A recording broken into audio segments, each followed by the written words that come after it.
Веды, наука о божественном мироздании, инопланетные человеческие формы жизни, Сергей Зармаилович Арушанов. Да. Что надо сказать, РАИП. Просили, кандидат из наук, просили, что я член РАИПа. Член РАИПа. РАИПа. РАИПа. Да. Российского общества исследования проблем Атлантиды. Ну ладно. Так, что? Что, время пошло. Время пошло, хорошо. Где вот, Александр Иванович, где это переводить? Вот он, чтобы ползал. Вот это? А, вот, все. Значит, суть заключается в следующем. Мы все тут фактически в той или иной степени говорим о науке. Та наука, которая существует сейчас на Земле, у нее такой скромный возраст, от 200 до 300 лет. И вот вся эта наука, она изучала и изучает материальный мир. Другие миры она не изучает, просто принципиально. За это не платят. И официальная наука, она утверждается с самого верха, где, вообще говоря, привыкли жить материалистически и думать только о материальном мире. На самом деле мир есть духовный, тонкоматериальный и материальный мир. Вот вопрос такой. Существуют ли инопланетные формы жизни? Но наша наука и наша космонавтика не способна изучать, полетать так по планетам, по галактикам и что-то изучить. Ну, увы. Есть, слава тебе Господи, такое понятие, как Веды, ну, в частности, индийские. И в них Господь сказал, что это человечество, оно будет заблуждаться, надо сразу записать, как устроено это мироздание. И это мироздание устроено следующим образом. В нем все планеты населены разными живыми существами. Это Шримад Бхагаватам, первая песня, глава 3 там, и так далее. Существами, которых насчитывается 8 миллионов 400 тысяч форм жизни. 900 тысяч приспособлены к обитанию в воде, 2 миллиона растений, 1 миллион 100 тысяч форм насекомых и пресмыкающихся, 1 миллион видов птиц, 3 миллиона видов животных и 400 тысяч форм жизни, человеческой формы жизни. Часто употребляемое слово «вид» – это не биологический термин, который указывает на необходимые различия, например, размер клюва у птиц, похожих по всем остальным параметрам. В Ведах вид обозначает некую форму, набор функций и характеристик, предоставляющих живому существу определенные возможности для удовлетворения его желаний. Итак, по Ведам есть 14 планетных систем. Вот здесь изображено. Художник так попробовал изобразить. Это Сварга Лока. Там божественные существа проживают. Они занимаются, они вообще практически они выше нас настолько, что даже трудно сказать. Они меняют пространство, время, они могут перемещаться во Вселенной без всяких этих аппаратов и так далее. 33 миллиона полубогов, они фактически надзирают за всеми мирами. Ну, в частности, никто не задается вопросом, почему это у всех сокращается мышца сердца. Кто задает этот ритм? Вот они и задают этот ритм. Пошли дальше. Вот инопланетные существа, которые прилетают сюда. Инсектоиды. Здесь видно, да? Они похожи очень на насекомых. Дальше пошли. К сожалению, времени мало. Это рептилоиды. Кошачий такой глаз, разрез глаз. Вроде бы они страшные. По одним представлениям, это очень доброжелательные существа. Они теплые, заботливые и так далее. Может, они страшные. У них ноги когтистые, хвост какой-то, такие когтистые руки. И еще плюс ко всему прочему бугристое все тело. Но тем не менее, значит, так и непонятно, кто эти существа, хорошие они или плохие. Но это то, что сейчас демонстрируется, это как фоторобот в этой самой, у следователей. Вот еще маленькие карлики, которые как-то одеты, у них глаза и так далее. Вот кто-то приводил, по-моему, Александр Иванович приводил. Это инопланетяне нордического типа. Похожи на скандинавов. В основном разговор идет о мужчинах. Но встречаются и женщины удивительно красивые. Я считаю, что да. Что? Да. Здесь изображена из работы этой самой, господи, вы же простите меня, это женщина, которая собрала все эти виды и написала, вот такие инопланетяне есть. Светлана Никонова. У нее в работе приведено вот такой рисунок. Это лицо обычной женщины, а это инопланетной женщины. Она, фотография, когда увидел, ну думаю, ну Бог послал подарок. Мы увидим, как я воспользовался этим. Это арктурианцы. Очень милые ребята. Вот тут тарелка изображена. Очень складные. Ну, просто человек, как мы. Дальше. Это большая медведица. Хвост, если так провести, а здесь волопас созвездие. Вот тут Арктур. Звезда. Это красный гигант. Ну, что, вот. Вот Арктур. Вот он, красный гигант. Полукс, бог с ним. Сириус, Солнце и Юпитер. Вот насколько он больше Солнца. Это их в звездной системе. Вот инопланетяне. Они вообще такой светящиеся, прозрачные. Вот такая форма жизни. Тоже тарелка изображена. Это генерал-лейтенант, начальник военной части 10003. Он возглавил группу сенсов офицеров, которые зондировали этот мир. В какой-то момент они сказали, что мы связались с инопланетными этими самыми ребятами. А теперь мы вернемся в прошлое. Это египетское изображение Тета Осириса. Тет – это устойчивость. Здесь два пера Шу, бога. Причем самое интересное, что Шу, египетский бог Шу, это ведический бог Шива. Ну, у меня нет возможности. Вот здесь изображены учати, глаза.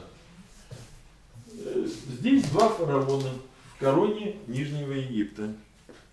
Что-то плюс. Увеличен? А у вас Нет, это не стоит. А где минус? Александр Иванович, где минус уменьшить? там же, где плюс. Где? Вот он. Нет, вот минус вот это. Бог с ним, пусть будет. Два фараона с коронами Нижнего Египта. Дальше пошли. А вот тут вот плюс можно сделать. Вот этот портрет, фотография женщины и инопланетянки. И здесь существуют вот такие вот глаза на этом уровне. На Тете Осириса Учати также точно располагается. Это увеличенный фрагмент, вот сюда идет Учати. Они на втором уровне пирамиды верхнего мира. Что такое верхний мир, матрица мироздания и нижний мир? Это поле божественных энергий, про которые знали в древности египтяне, в Ведах, сейчас заканчиваю, и так далее. Дальше пошли. Вот изображение иероглифа Гор-Ден. Значит, он вписан сюда в матрицу мироздания, 17 уровень вверху, 17 уровень внизу. Таким образом, египтяне говорили о том, что есть Верхний Египет и Нижний Египет. Но самое интересное, что этот же иероглиф обозначает пространство, где расположен энергетический кокон тонкоматериальный человеческих тел. Пошли дальше. Вот инопланетяне, серые так называемые. Вот серые инопланетяне в матрице мироздания. Уровень глаз второй. То есть оказывается, Египтяне ранжировали все инопланетные существа, независимо от размера этого тела. Это так называемая сварупа, своя форма, по уровню глаз. Причем дальше, здесь сахасрарная чаша, вот это тонкоматериальный кокон, и по периферии этого кокона располагается сознание. Мы все духовные существа. Когда говорят человек человеческий, понятия не имеет, что же такое человек. Так вот, человек это не только плотное тело, не только плотное, но тонкоматериальное тело огромное. Здесь пространство джив, причем они, здесь же наша душа, вот так, мы можем до нее дотянуться, джива, живая. Выше тело ума, тело разума. Ну, тут тело эмоций и так далее. Пошли дальше, потому что подгоняет. Вот обозначение ведических названий. Вокруг божественный, чит, дух, душа, разум божественный. Бодхи – это сознание. Причем этот кокон энергетический, здесь изображено плотное тело жреца египетского, он плавает в океане божественного сознания. Наука, психология, психея, душа, логию знаем, она, увы, этого просто не знает. И куда она ведет человека, тоже не знает. Вот. Поэтому бодхи – это сознание, и сознание живого существа, и вашего тоже, в океане, вот здесь оно по периферии расположено. Будхи – это разум, манас – ум. И дальше своя форма, сварупа, своя форма, человеческая, инопланетная и так далее. Они также устроены, как и мы. То есть они могут, например, через тело разума разговаривать с нами, влиять, бессловесно наговаривать нам все то, что они считают нужным, общаться с нами таким образом. Дальше. Это нордический инопланетянин, который... Самое интересное, что в матрице мироздания все алфавиты были созданы по законам матрицы мироздания. Все, без исключения. И вот санскрит, который также может записываться по 4 уровня. Джаниман. Это существо, человек. Вот этот инопланетянин нордического типа. А здесь записано идущее вниз. Тхула – это тело плотное. Шарира. Так самое интересное, что это плотное тело, которое разваливается и так далее. Но чтобы существо, вот это духовное существо здесь жило, эта душа самыми своими тонкими структурами входит в эти разрушающиеся потом тела, а со смертью она оттуда выходит и выносит всю информацию. Поэтому стхула шарира – грубое тленное тело, в которое облекается душа в своей конечной форме, в тончайшей форме и так далее. Ну вот здесь Джаниман написано, это на санскрите стхула прапанча. Это обозначение философии материального мира. Нижний мир матрицы, вот этот вот, он материальный мир, а верхний мир, идущий аж туда, там выше 40 уровня, там бесконечное количество духовных планет. В ведах они называются вайкунтхи. Кстати, в нашей Вселенной существует одна духовная планета. Она расположена от 40 до 18, до 20 уровня. Она тоже такая же вайкунтха, и там обитает Махавишна. Ну вот еще один иероглиф египетский. Это богиня Нут, богиня звезд. А тут вот тут расположен иероглиф. Это чужая земля, вот такой иероглиф. А это богиня Хатхор. Она с коровьими ушами и фактически является, как и Пхуми, наша планета Земля. То есть это мать сырая Земля. Здесь солнце утреннее, солнце вечернее, не буду вдаваться. Так вот, самое интересное, что на 27 уровне русские сказки, 3/9 царство, 3 × 9 – 27. Вот в тонком материальном мире, ниже гораздо того, где мы в энергетических статусах, как плотное тело находимся, и 3/9 царство, и 3/10 государство, 3 на 10, 30 уровень. Ниже 32 уровня расположены адские планеты, на которые попадают грешники, а они же под Вишну, океан безбрежный, причинный. В итоги зачитаю. Значит, нам, на данном этапе развития науки, нам нужны не только религии с их знанием, нам нужна наука о божественном мироздании. Со знаниями о духовном и материальном мире, которые даст новые знания и толчок для ухода от эгоистического потребления и уничтожения даров Бога для человеческих форм жизни на нашей единой планете. Другого пути у нас нет. Мы на грани самоуничтожения. А Земля, раз придут человеческие войны, военные думают о том, что вот ядерное оружие можно применить. Они не понимают, что Земля живая. Эта наука должна расширить границы естественного, а сверхъестественное сделает обозримым для человеческого сознания, как путь бесконечного восхождения человеческого духа и сознания к Богу. Все. Благодарю вас за внимание. Ну, вопросы давайте. Тогда. Давайте. А вот можно? Да, пожалуйста. Вот те, которые инопланетяне, мы видим их здесь в какой-то форме, да? А у себя они в своем пространстве такую же форму имеют или нет? Такую же. Могут такую же Не иметь. могут они просто взять, чтобы нам было понятнее, в виде человека к нам прийти, чтобы нам было приятнее общаться? А, сюда? Вы Я- отвечайте, А. только возьмите. Хорошо. Я выключаю флешку, да? Да. Все. Отвечайте. Нет, что? Они могут менять вид свой. Разные инопланетяне, абсолютно. Разные по возможностям, но они в любом случае нас превосходят. Скажем, полубогов тоже можно назвать инопланетянами, понимаете? Но полубоги вообще отвечают за все мироздание. Например, по ведическим канонам Господь Шива отвечает за все это мироздание. Вот и все. А есть еще Отец Небесный, который живет на Галоке в Вриндаване. Его называют Кришна. И там же... что? По-русски Крышень. Ну да, в славянстве его называют Кришной.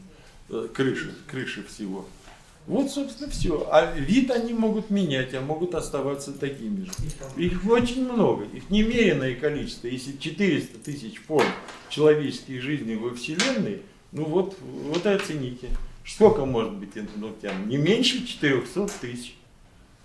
Мало того, они здесь могут жить, они уже живут и сосуществуют с нами. Вот и все. По вашему мнению, среди людей они тоже есть? Конечно.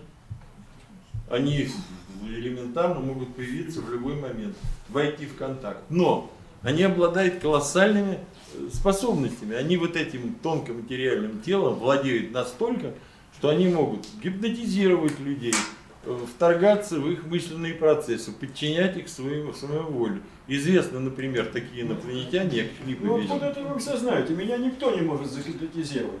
Ты что? Сыр Бог, хоть еще кто-то. Да. Ты что? Я же этого не знал. Я же это Нет, вы и не даже знаете. пытаться не Вы буду. знаете только о себе и говорите Я- только о себе. Нет, извините, пожалуйста, я говорю о том, что я знаю. Да, знаете, вы. И Да, только вы. И для вас я рассказал, чтобы вы тоже знали. Вот до того я знал, а теперь вы тоже знаете. рассказали, это я слышу. Но является ли это знаниями, тут я с вами не Значит, у вас есть возможность проверить личным опытом. Да, Знание, которое вам передано, оно может стать вашим, когда вы получите свой собственный опыт. В этом мире все начинается со слова «хочу». Да. Если вы что-то хотите, Особенно самозаблуждение. вы меня не Вещи перебиваете. всего Одну секундочку. разносятся. Вы должны сформулировать для себя, хоть внутри, хоть сказать, хоть на бумажке написать. Хочу Ларису Ивановну, как Мимино говорил. Кикабидзе. Ну вот со слова «хочу». И детей этому надо учить. Обязательно. Да, я хочу прекратить духовный базар. Я уже заканчиваю. У вас вопросы есть? Нет. Нет, все. Благодарю вас за внимание. А